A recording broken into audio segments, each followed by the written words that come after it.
Rome Burns, maybe my favorite song on the EP. Not in terms of how cool I think it is or how big it goes, because obviously the last one goes very big. It's just written a bit differently than all the others. This is not a song where I do the sort of grungy thing of going to the very biggest chorus I could possibly imagine. The whole song just sort of cruises along on this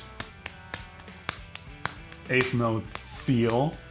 And almost, everything plays that feel during almost the entire song. I really love sort of songs that have this quote-unquote motor driving them the entire time. It's very mid-tempo-y. It felt just sort of good because it has energy, but it also allows you to go pretty introverted. You don't have to be the loudest thing in the world at that speed and with that sort of general rhythmic vibe going on the entire time. Obviously it goes louder at the end, as good songs often do. But to me, whereas the other songs sound more like Foo Fighters or Soundgarden, this one sounds more almost like a Keen song that was played really loudly. It's very much a ballad, Most of these songs actually are, but this one is actually played as a ballad as well. The chords are all very pretty and the melody is jumping around all over the place, but very sort of sad and mourning almost.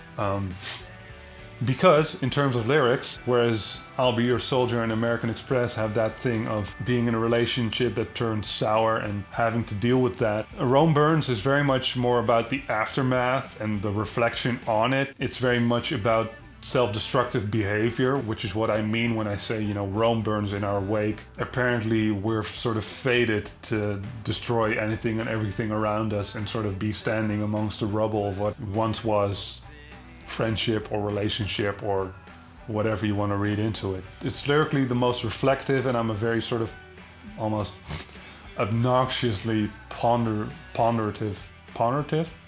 person. I get very, very into my own head at times, and this is by far the most introverted song out of all of them.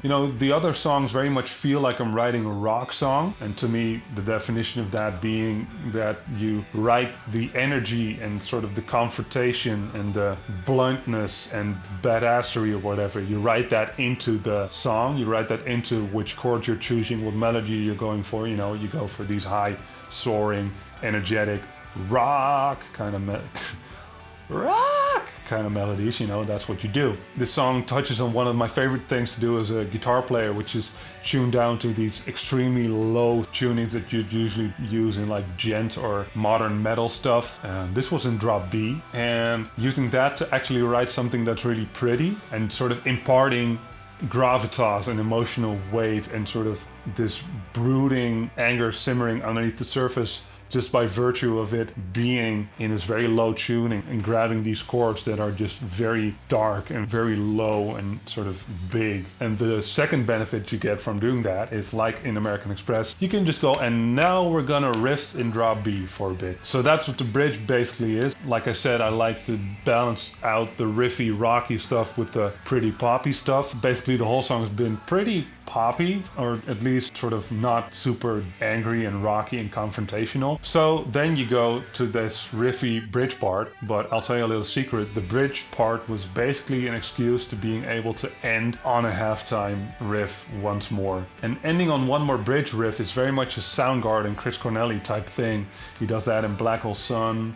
He does that in Fell on Black Days. He does that in a ton of stuff. And so I really love it. It's creating hooks out of things that you'd usually not highlight as much. Yeah, all in all, I think this is the best sort of written song out of all of them. It's really pretty. I like it.